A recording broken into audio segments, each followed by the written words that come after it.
হারে এবছর প্রচুর আম, কাঁঠাল, কলা, আনারসের ফলন হয়েছে। আগে বছরে একবার আনারসের উৎপাদন হতো, আর এখন আপনাদের আনারস উপহার দিচ্ছি বছরে 2 বার। এগ্রিকালচারাল ডিপার্টমেন্টের বৈজ্ঞানিক গবেষণার কারণে এটা সম্ভব হচ্ছে।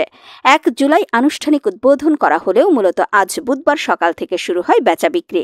সকালে ক্রেতাদের ভিড় কিছুটা কম দেখা গেলেও বিকেলে মেলায় আশানুরূপ ক্রেতা দর্শনার্থীদের আগমন ঘটে। মেলায় আগত ক্রেতা দর্শনার্থীরা রাজধানীর বুকে পাহাড়ের তরতাজা এবং ফরমালিন মুক্ত হরেক রকম ফল পেয়ে আয়োজকদের ধন্যবাদ জানান।